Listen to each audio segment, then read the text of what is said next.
pagi, saudara-saudara sekalian yang saya hormati. Ini meneruskan, ya, artinya bagian kedua dari brand itu. Kemarin kita tiba pada apa yang disebut dengan brand promise, ya, janji dari sebuah brand. Karena kalau kita melihat sebelumnya ada istilah brand knowledge, ya, knowledge tentang brand, pengetahuan tentang brand, itu akan, ya, menentukan future for the brand. Jadi kalau kita lihat brand promise itu apa sih?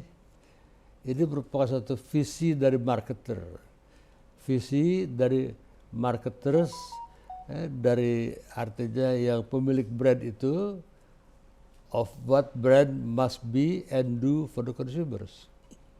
Jadi visi mereka, ya, ketika mereka launch suatu brand, di situ ada visi mereka. Apa yang nantinya brand ini, katakanlah brand itu adalah, ya, Frito-Lay, ya, seperti saya bilang gitu, ya. Kalau Frito-Lay bagus, tapi begitu disebut Frito-Lay lemonade, nah dia gagal. Karena itu ada kata lemonade, ya, lemonade, limun, ya, dari Frito-Lay memang tidak dikenal, tidak lazim. Ya, kita lihat Fruit of the Loom, ya, laundry detergent.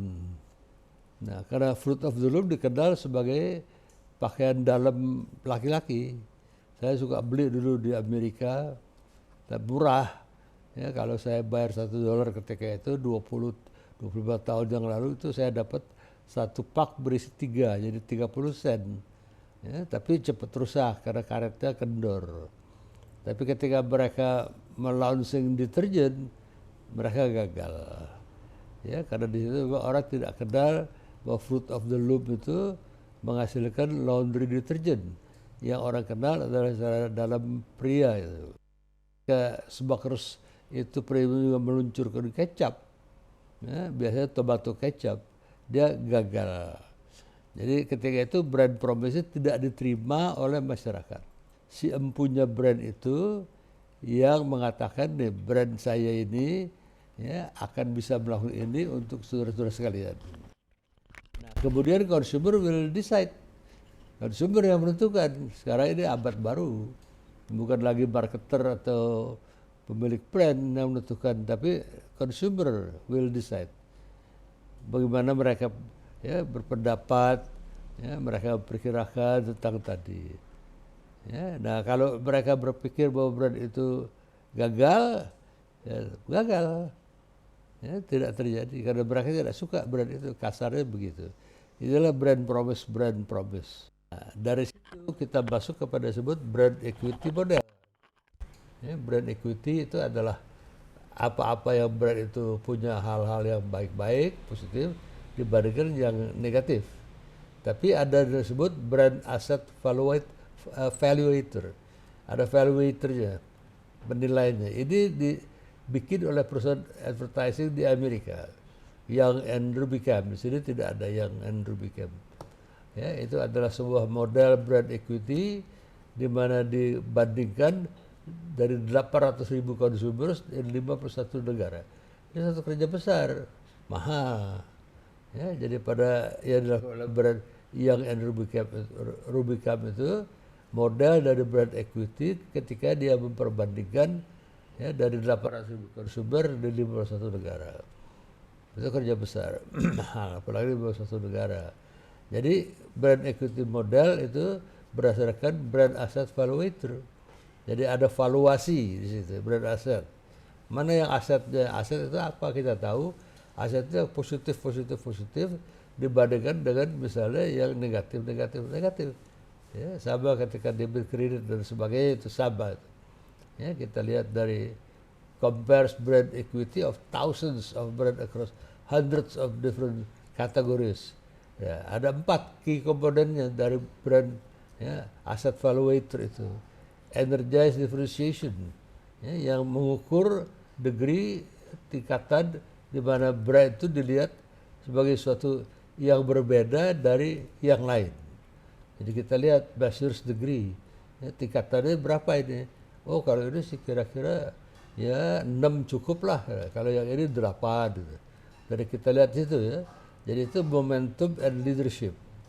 Ya, kenapa brand is seen as different from others. Jadi brand dianggap berbeda dari yang lain, as perceived dari momentum dan leadershipnya. Dipersepsikan lewat keadaan dan juga lewat leadershipnya. Dengan demikian itu kan brand strength, kita kata misalnya baru lagi brand strength, ya, kekuatan dari brand as a leading indicator that predicts future growth. Jadi kalau brand itu lebih positif, ya, strong brand strength besar, nah itu future growth-nya bagus itu. Itu salah satu. Ya, energize differentiation. Jadi differentiation yang di-energize-kan, ya. Kita bilang itu ukuran pertama, komponen pertama. Kedua, relevance. Ya, brand itu harus relevan.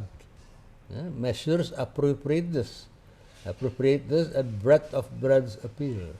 Jadi diukur, ya, apakah brand itu appropriate, tepat. Ya, apakah itu brand itu punya suatu breadth, ya, suatu katakanlah daya yang cukup besar, ya, terhadap appeal itu.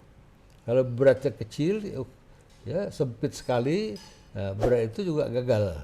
Jadi berat itu mesti beratnya harus, ya, di situ dikatakan relevan. Jadi appropriate, dan kemudian breadth of the brand's appeal. Jadi appealing apa tidak? Appeal itu menarik perhatian, appealing. Ya, kita tahu ada sex appeal dan sebagainya. Kemudian esteem, ya, measure perception of quality and loyalty. Esteem, self-esteem dan sebagainya kan. Jadi kita lihat, ini yang diukur perception of quality and loyalty. Apakah brand itu kualitinya bagus? Apakah brand itu nanti akan menimbulkan loyalitas yang bagus? Or how well brand is regarded and respected. Bagaimana brand itu, ya, diterima secara umum, ya, dan dihargai. Katakanlah kalau Coca-Cola itu betul-betul respected, regarded, dianggap baik sekali. Tidak ada orang yang Coca-Cola itu tidak baik dalam keadaan normal, kecuali orang itu punya masalah diabetes dan sebagainya, ya, kencing manis, atau wanita yang, ya, tidak bisa minum minuman bergula, ya, karena tidak bisa menjadi gemuk, tidak ingin menjadi gemuk. Ya, tapi biasanya kita punya high esteem. Oh, Coca-Cola manajemennya bagus, ya, itu persep kita. Nike, oh, lumayan baik, kita lihat. Dan pihak ada brand-brand yang, ya, kita merasakan bahwa wah kurang baik ini, ya, selama kita pakai ternyata tidak menyenangkan.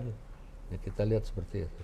Kemudian knowledge, ya, ya, pengetahuan, measures how aware, ya, sampai berapa jauh orang itu sadar atau familiar, ya, with the consumers. Ya, kita lihat, nah, ini kalau itu dikonsentrasikan, ya, purchasing power on increasing proportion of purchase, ya, ini yang penting. Jadi kita kumpulkan, ya, brand asset valuator ini, ya, kemudian dikonsentrasikan pada purchasing power. Nah, kalau kenyataan ini bagus, semuanya baik, brand equity modelnya adalah tinggi. Ya, saya ulangi, jadi ini menggunakan brand asset valuator yang dibangun oleh Young and Rubicam, perusahaan asuransi dari perusahaan iklan dari Amerika Serikat. Nah, ini akan saya sampaikan kepada saudara sekalian. Nah, driversnya apa dari brand equity? Apa pemicu dan pemacunya? Nah, berapa adalah alat-alat, ya, bisa di trademark sekalian. Jadi ada beberapa, ya, bisa di trademark bahkan. Ya, seperti pada McDonald itu kan ada orang yang siang malam kemudian hujan angin tetap aja ketawa kan, ya, yang berupa patung McDonald itu, Ronald McDonald kan, yang duduk di bangku terbuat dari semen. Nah, perusahaan lain juga punya begitu. Ya, ini adalah bisa dijadikan trademark sekalian, ya, merupakan kesatuan dari trademark yang sudah terdaftar, register trademark, nggak bisa diambil alih oleh orang lain dengan seenaknya. Misalnya Nike, ya, punya beberapa sauce, ya, drivers, like sauce itu, just do it, atau Nike namanya sendiri Nike itu. Jadi paling sedikit Nike punya drivers 3 sauce itu, ya, sauce kemudian just do it, ya, di sauce seperti itu kan, ya, seperti apa itu, ya, seperti centang tapi panjang, Just Do It, nah itu Nike juga. Itu sudah merupakan identitas dari Nike. Ini drivers. Ya, kita lihat.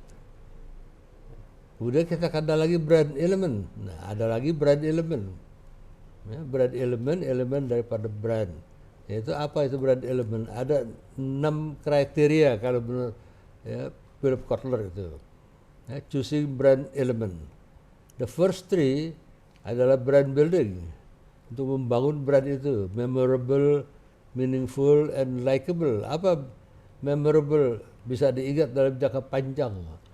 Apa meaningful? Ya, berarti ada artinya, ada meaningnya. Kemudian likable, ya, di situ terdapat ya, sesuatu hal yang membuat orang suka kepada brand tadi. Gitu. Nah, ini adalah brand building 3. Kemudian yang 3 lainnya defensif. Ya, karena itu adalah transferable, dia bisa ditransfer ke tempat lain, adaptable and protectable. Adaptable dapat diadaptasikan, protectable dapat dilindungi. Ya, with help, leverage, and preserve brand equity against challenge. Tiga ini merupakan ya bisa merupakan perlindungan brand equity terhadap ya, para brand penantang mereka. Ya, itu brand element. Nah, kemudian dikatakan oleh Profesor Kotler ada kegiatan marketing activities. Ya, di situ dikatakan brand tidak hanya dibangun lewat advertising alone, tidak semata-mata dibangun lewat advertising. Ya, customers come to know brand through a range of contact and touch point. Customer ketemu brand tadi ya, lewat macam-macam contact point atau touch point. Misalnya apa? Personal observation. Dia mengobservasi, terus word of mouth, use of word of mouth, WOM. Ya, dia gunakan itu.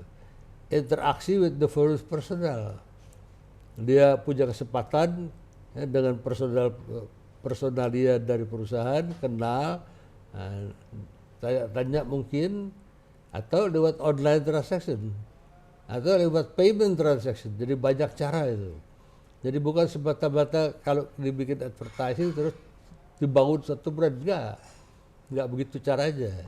Karena customer itu ya atau pelanggan ya tiba kepada kesimpulan yang ada di benak mereka itu selain lewat advertising juga seperti beberapa macam touch point tadi itu. Misalnya personal observation tadi, use of ya word of mouth, interaction with the personal, transaction and payment transaction online dan payment transaction. Jadi ada beberapa cara ditambah dengan advertising. Nah, disitulah brand itu dibangun. Jadi ada kombinasi. Ya, bukan sekedar hanya advertising saja. Advertising penting, wah by far the most important. Tetapi yang lain juga sangat penting. Nah, beberapa slogan-slogan yang suka mengikuti brand, like a good neighbor, State Farm is there. Just Do It, Nike. And nothing runs like a deer. Ya, kita lihat, we'll try harder pada Hafiz Rent a Car. Ya, kita lihat. Nah, kita di Indonesia kita kenal juga. Pertamina mengatakan dimulai dari nol ya Pak. Jadi kalau sekali ini ya kita mulai dari nol. Dulu barangkali tidak dari nol, saya tidak tahu apa tidak ya. Tapi ketika sekarang ini dimulai dari nol ya Pak, nah itu slogan. Ya, kita lihat, kita tahu juga ya, beberapa rumah makan ya, misalnya menyelenggarakan ya, cara-cara yang tertentu. Rumah makan Padang slogannya adalah cepat, ya, karena cepat dihidangkan, kemudian murah. Sekarang tidak murah lagi, sekarang mahalnya minta ampun itu. Ya, itu kita lihat itu. This box is for you. Ya, kita lihat itu. This box is for you. But ini adalah Budweiser, ya, nama brand yang bir yang sangat kenal di Amerika Serikat. Ya, ini kita lihat beberapa slogan-slogan. Kita tinggal yang mana kita percaya saja. Kalau slogan itu belum tentu kita percaya. Ya, kita lihat dulu. Nah kemudian bagaimana kita mengukur brand equity tadi? Kan tadi ada beberapa drivernya dan sebagainya. Kemudian ada brand asset valuation. Nah, bagaimana kita mengukur brand equity? Karena harus diukur. Kan sebagaimana ekuitas itu ya, yang positif melawan yang negatif. Semakin besar yang positif brand equity-nya tinggi. Nah, bagaimana mengukurnya? Ada a direct approach, ya, potential source of brand equity. Pertama-tama identifying and tracking consumer brand knowledge. Ya, brand knowledge kita, pengetahuan kita mengenai brand. Kita identify, kita tentukan, kita track ya, consumer brand knowledge tadi. Kita tiba pada value stages, marketing program, ya, customer mindset, brand performance, shareholder value. Ini lewat stages dari value tadi, dari nilai tadi. Marketing programnya baik, bisa lewat marketing program yang baik. Ya, value stages itu bagus. Ya, kita bisa timbulkan customer mindset. Ya, misalnya juga lewat marketing program tadi. Jadi mindset customer itu bagus juga. Dan kemudian kinerja brand itu sendiri, ya, lewat marketing program, shareholder value. Ada lagi multipliers, program, customer, and market multipliers. Ya, terkait dengan value stages, terkait dengan tahap-tahap dari nilai-nilai tadi, kita lihat ada multipliernya, multiplier effect. Programnya punya multiplier, customer, and market multipliers. Ya, jadi bisa menyebar, bisa bertambah. Kemudian ada juga dikatakan brand audits. Kita mengaudit brand itu. Ya, consumer focus series to assess the health of the brand. Ya, yang mengakses itu adalah consumer. Ya, jadi kita consumer focus. Ya, kita lihat apa yang ya, misalnya oleh para consumer itu ya, untuk assess the health of the brand. Marketers must conduct a brand audit. Jadi bagaimana melakukan brand audit tadi when setting up a marketing plans and when considering shift in the strategic direction. Nah, jadi kita mesti lihat, kita lakukan audit. Audit itu apa sih? Kita nilai yang mana yang positif, kita nilai yang mana yang negatif. Yeah, when setting up a marketing plans and when considering shift in the strategic direction. Nah, bisa kita minta supaya consumer menilai. Ya, misalnya lewat suatu kuesioner, lewat focus group discussion kita kumpulkan ya, para narasumber 10 orang setiap kali. Ya, di situ ada syarat minimum mungkin 30 orang. Kita tanya aja, ngobrol-ngobrol. Itu focus group. Ya, kita tanya bagaimana menurut para customers mengenai brand kita. Saya pernah lakukan brand audit tadi. Ya, kita menilai ya, kita punya produk SIP, terus saya juga punya produk Scarlet Beef, dua-duanya. Resepnya sama, kalengnya sama. Hanya bedanya ketika kita ingin produksi SIP, kita pakai label SIP, kasih label kertas. Jadilah dia SIP, Canning Indonesia Produk. Ini kita jual tidak lewat Borsu Beberi, tapi kita jualnya lewat Tiga Raksa. Nah terus lain kali misalnya 1-2 hari kemudian kita resep yang sama, Scarlet Beef yang sama, ya, kita pasangin label dari Prodas. Sama semuanya, kalengnya sama kok. Nah, Prodas kita jual lewat Borsu Beberi. Nah, terus ketika saya melakukan brand audit, ya, saya undang ibu-ibu, biasanya ibu-ibu, karena bapak-bapak taunya Scarlet Beef itu asal di meja makan saja udah jadi. Tapi ibu-ibu yang membeli dan melakukan, ya, artinya penyaringan mana yang dia cocok. Ya, mereka kebanyakan membeli SIP, padahal sama. Terus saya tanya, kenapa ibu? Nah, ketahuan bahwa kalau kita jual kepada Tiga Raksa, kita kasih diskon 33%. Tapi Tiga Raksa harus mengiklankan. Nah, udah iklankan dulu itu lewat majalah Femina, di belakangnya ada ya, banyak majalah-majalah Kartini, sekarang pada hilang semuanya itu. Jadi karena diiklankan mereka jadi ingat. Oh, saya ingat itu. Ya, nilainya tinggi, lebih bagus SIP. Ya, Canning Indonesia Produk dari Prodas. Nah, saya yang buat kok saya tahu dong. Nah, dari situ ketahuan bahwa lewat brand audit tadi, Ya, artinya brand valuation mengenai SIP lebih tinggi karena rupanya pengaruh iklan. Tanpa disadari ibu-ibu itu, tiga raksa, distributor menjual barang kita tapi terus diiklankan. Nah, sedangkan kita sebagai pemilik, yaitu ketika kita misalnya jual produk, kita tidak beriklan, kita berdasarkan dari masyarakat tradisional saja. Ya, oh produk itu, oh kita sudah kenal itu saja. Lambat laun dia kehilangan brand audit tadi. Ya, brand audit dari SIP lebih tinggi. Itu contoh dari brand audit. Kemudian brand tracking. Ya, kita collect quantitative data kuantitatif, consumer over time, to provide consistent based online information about how brands marketing program are performing. Kita track brand ini. Ya, kita tanya dari misalnya consumers ya, untuk jangka waktu tertentu yang memberikan suatu pandangan yang konsisten mengenai bagaimana brand kita. Nah, di tracking, ditelusuri. Nah, kita lihat dari telusuri itu nanti apakah memang baik apa tidak itu. Jadi kalau betul bagus, ya itu positif. Jadi brand equity kita berhasil. Nah, baru brand valuation tadi. The job of estimating total financial value of the brand. Ya, brand valuation. Karena pada akhirnya brand itu harus dilakukan valuasi. Kita bilang, wah itu paling hebat. Ya, oh, hebat orang kenal, tapi dijual tidak laku, nggak ada gunanya. Ya, sebab brand equity yang bagus harus ditopang oleh penjualan yang juga cukup tinggi. Kalau tidak, buat apa kita punya brand equity tinggi tapi nggak laku di pasar. Ya, jadi harus sejalan, financial value of the brand juga cukup tinggi. Nah, kalau menurut brand valuation yang paling top di dunia ini sebenarnya Coca-Cola lagi. Ya, karena pernah dilakukan satu brand valuation, saya kira tahun 2016 waktu itu, ya, atau 2006 saya lupa. Tapi brand valuation Coca-Cola abad sangat tinggi, 67 billion US dollar, 67 billion US dollar. Tinggi itu, artinya apa? Kalau brand Coca-Cola itu dijual, brandnya saja, tidak termasuk aset-aset yang lain. Ya, tidak termasuk misalnya, ya, katakanlah pabrik, tanah, mesin, terus kendaraan, itu tidak usah dipasukan.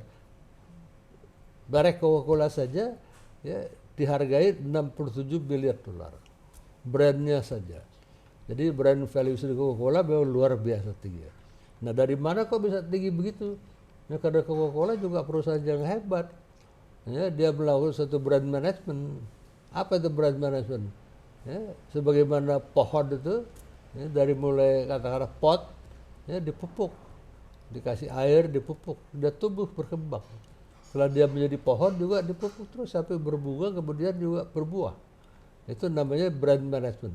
Jadi ada upaya Coca-Cola untuk nurture, artinya memelihara brand ini. Ya, bagaimana cara nurturingnya? Artinya diiklankan.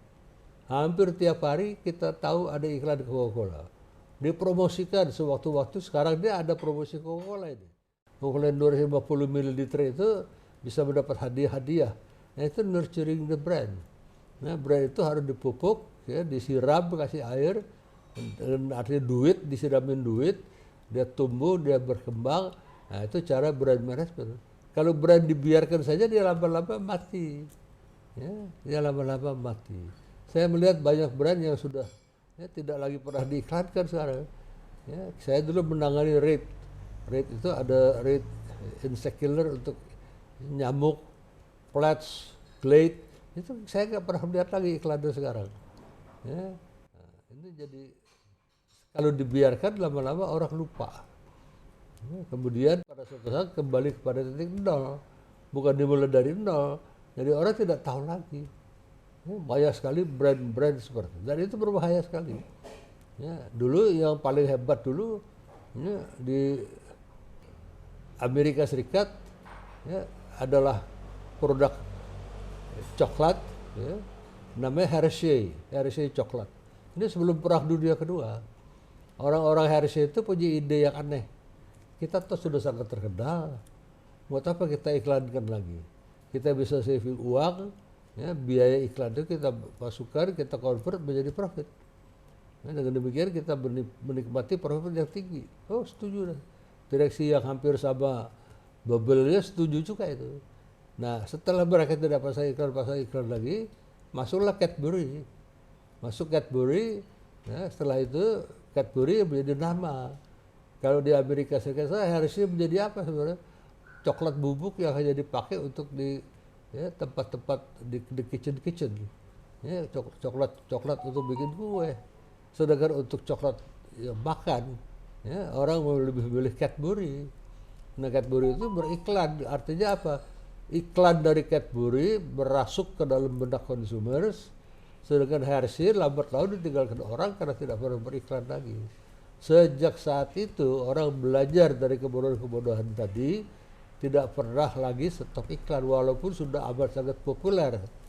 Contohnya ya Rinso, contohnya ya siapa, Coca-Cola. Ya kita lihat saja, Rinso tiap malam diiklankan. Ya tidak tiap malam, kadang-kadang hilang juga. Coca-Cola juga begitu, tapi tetap diiklankan. Karena kalau kita beriklan kan ada periode di mana kita agresif, terus kita berkurang, nanti kita muncul lagi agresif lagi karena ada periode begitu on and off-nya.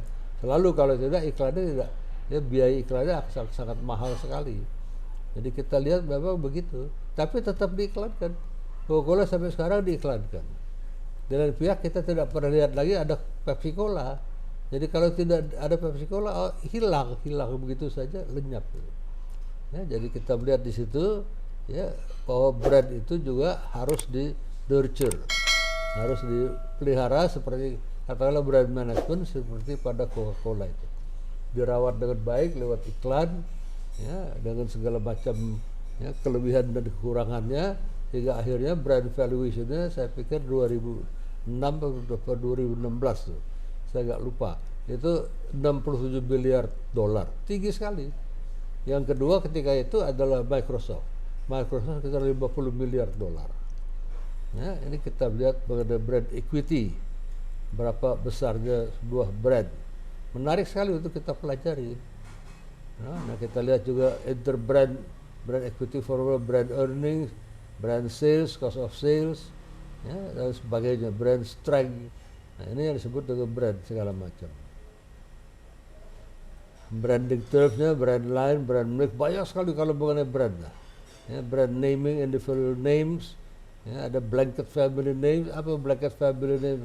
Kita lihat perusahaan Jepang, ya, dia punya Sanyo ketika itu, dia bikin misalnya, ya, pompa air Sanyo, dia bikin kulkas Sanyo juga, ya, dia bikin AC Sanyo juga, ya, semuanya seperti itu.